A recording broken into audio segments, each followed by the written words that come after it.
Hey guys, today we are going to do a deep dive on rebuilding a taillight assembly for a vintage vehicle. Specifically, I'm working on my 1971 Travelall Resto mod, but a lot of these techniques and ideas will work fine for anything where the taillight housing itself is made out of steel. If it's not made out of steel, you can't weld to it. All of this becomes a lot harder. So, we're going to take a look at what I have and where we're gonna go. You can see I don't even have really a complete lens. It's broken out at the top, it's broken out a little here at the bottom. And then when we take that off, you can see just how completely destroyed this thing is. Down here is solid metal, but, you know, nice and ugly. But everything in here is just destroyed. So there's nothing I can really use of this housing except this outer bezel here. So we are going to build a whole new inner and attach it. Just rebuilding this whole chamber is really my best option. So that's basically just cutting everything off just above the lip area all the way around, and then I will just form up two sides and curve and try getting it put back together. I mean, with how trashed this thing is, I don't feel like I have anything to lose, and if nothing else, I've still got the full trim piece. So now before we do that, this is what connects to the factory wiring, so I'm going to go ahead and just clip that off.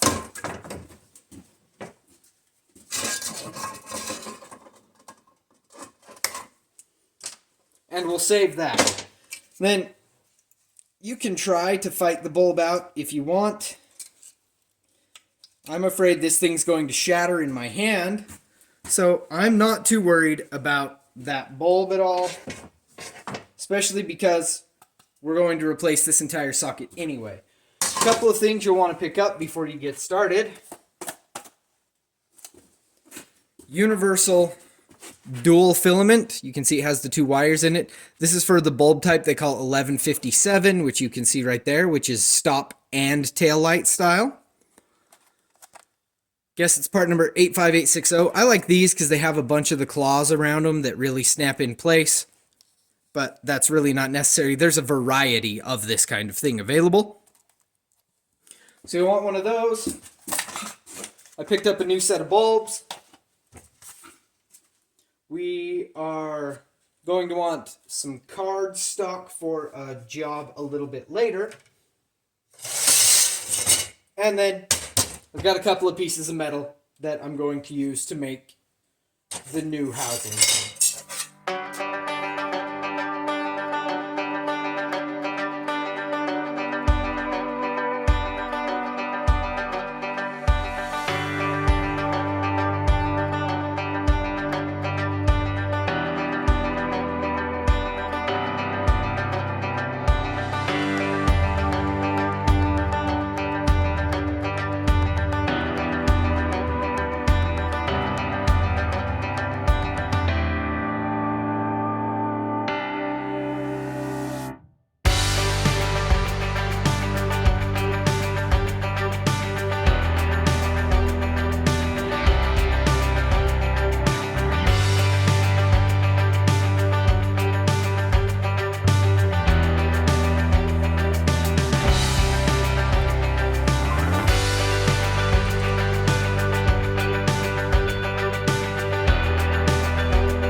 So with construction on that housing complete, now we've got to go ahead and paint up the inside. To do that, I'm going to show you what I plan on using. For the rusted bits, I'll be going over it with this rust reformer and rust converter. For the plain metal, I'll be using just this self-etching primer, and then I'll paint the entire inside of the thing with the matte aluminum. I'm not painting the chrome sections, even though the chrome isn't great. I'm just painting all of the new metal or places that were severely damaged with rust with this matte aluminum. The matte aluminum is surprisingly not matte, and it is actually brighter and more reflective than what you find inside of a lot of modern taillights, so I think it's going to produce a fantastic product. Let's get on to finishing up that housing.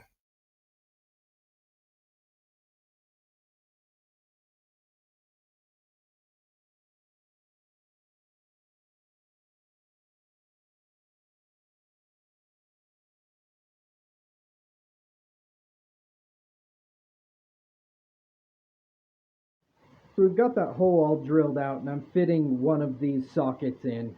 With it in place, I'm actually just going to tack it into place some, so that it's just guaranteed it's not going anywhere.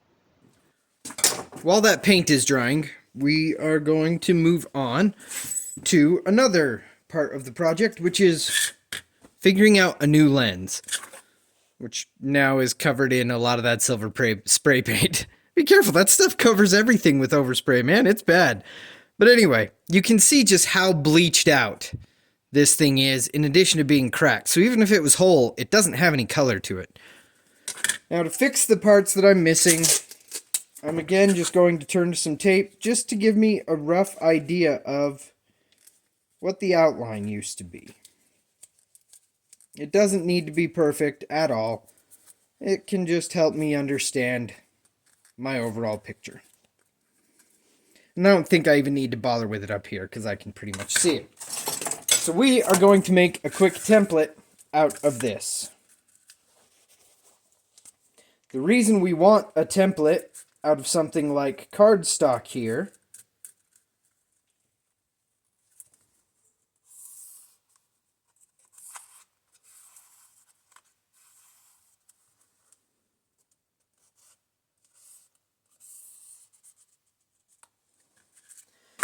is because we want the template to be flexible. At least in my case, that flexibility is important, and I'll show you why in just a moment.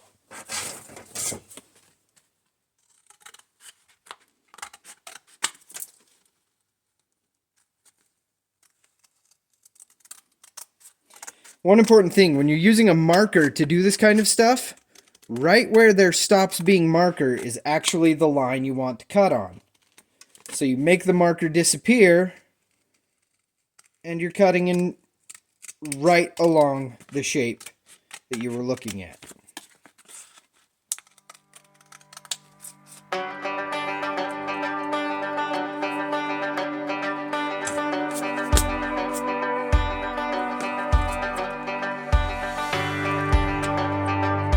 I've left this a little long on the bottom, longer than I think I need it, because that is not a perfect shape. So, just as a quick test, just look real quick. It looks like we need to round these bottom corners a little bit.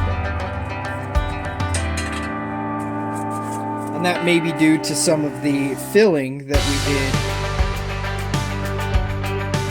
to fill those holes in the side.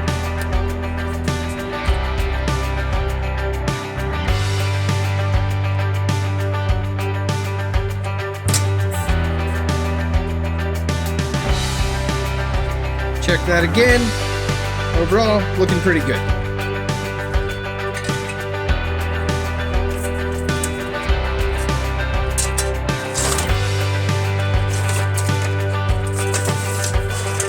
I happen to have a set of Tahoe taillights.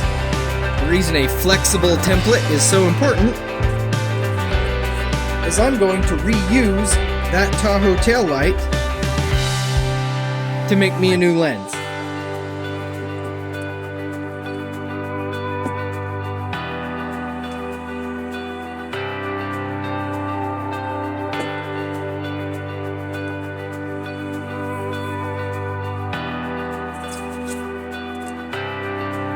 I'm using a Tahoe taillight because I have a Tahoe taillight. However, for this same basic thing, once you know the size, you can take a template like this with you to the junkyard, take some measurements and jump on the internet, and use this to find a common, extremely cheap taillight to make your new lens out of if lenses are unavailable or are overly expensive for what you're working on. So, first thing we're going to do is really roughly hack job this out of the light. And I mean roughly.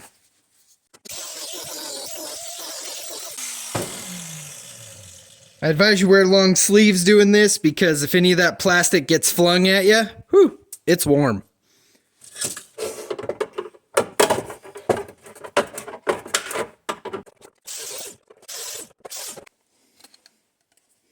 Don't worry that it's ugly, that's why we cut it big, we can fix all that. And again, inside the Tahoe taillight, you can see it's a coating, actually a little bit more dull than we're putting inside our refurbished taillight. So just like before, when cutting out the cardboard template, just the inner edge of the pattern is where we're actually shooting for. There's a lot of ways to do this. You can carefully cut with a grinder. You can use a hand sander. I'm using 24 grit on an air sander. It's fast, but it's controllable. So I'm just going to whittle this thing down to that shape.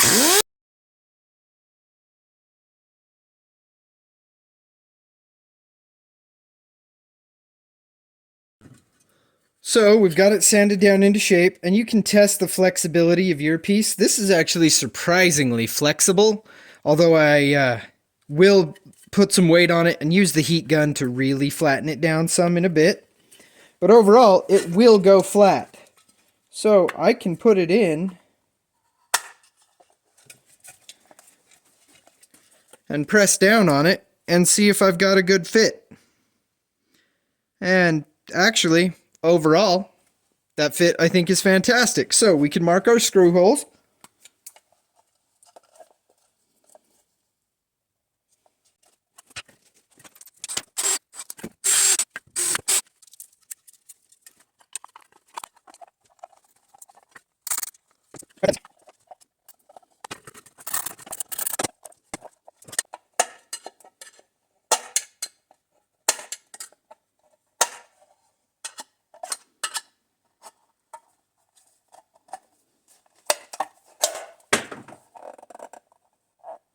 So it looks like it's a bit tight right here, just right in there.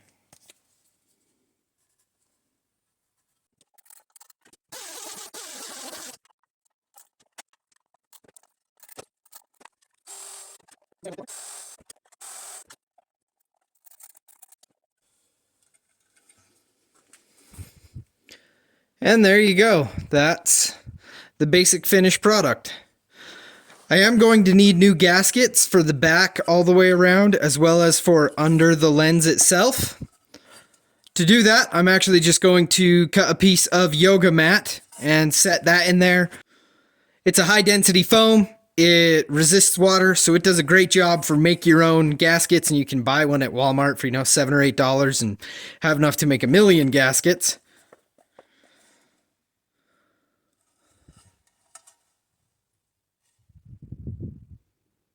Let's take a look at it on the vehicle. And there it is, one freshly refurbished taillight. Now obviously this particular one has a lot of damage down here, so you can decide to deal with that in your situation as you see fit. It could be painted silver, the whole thing. I could paint it body color. Obviously I can't re-chrome it. That's just going to be too expensive an option for this.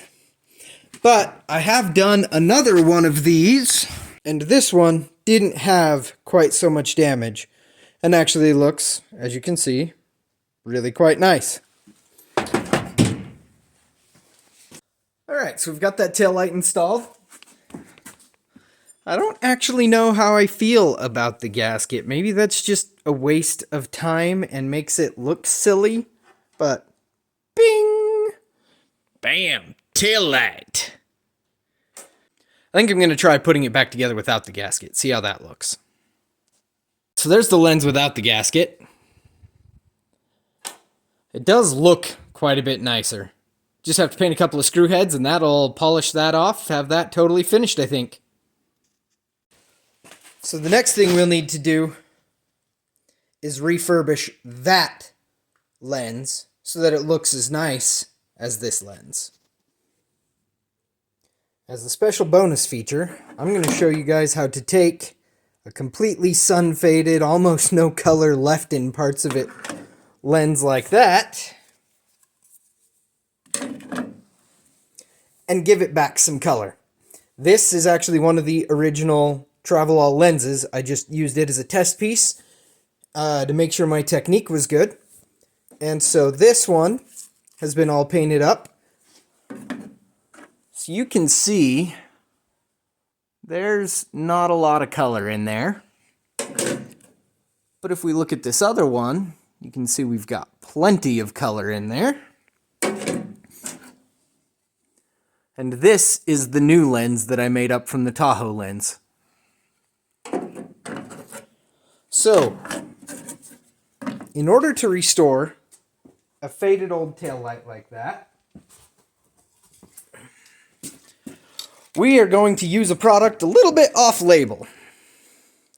We are looking at red anodized duplicolor metal cast. It's actually a completely transparent, super glossy paint that almost turns to a plastic itself. You can kind of see right there that little bubble it makes. It actually turns really quite plasticky when it's cured. There used to actually be really commonly a VHT red taillight tint product, but I've discovered that's incredibly hard to find now. They don't make it, and no one makes something really that comparable. But this stuff has proven to work really well.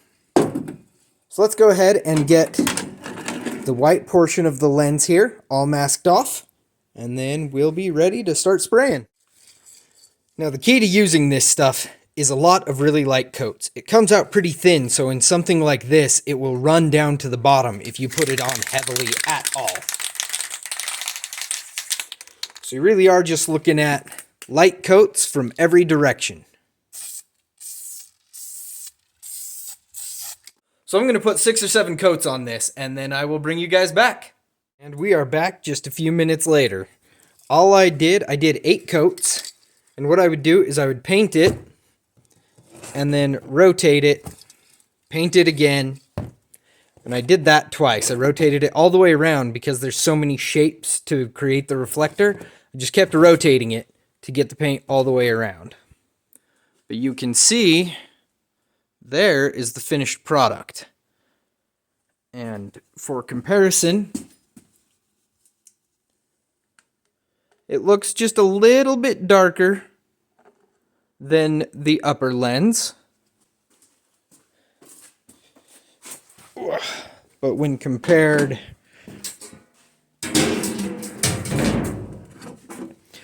to the matching lens, you can see just how much better that really looks.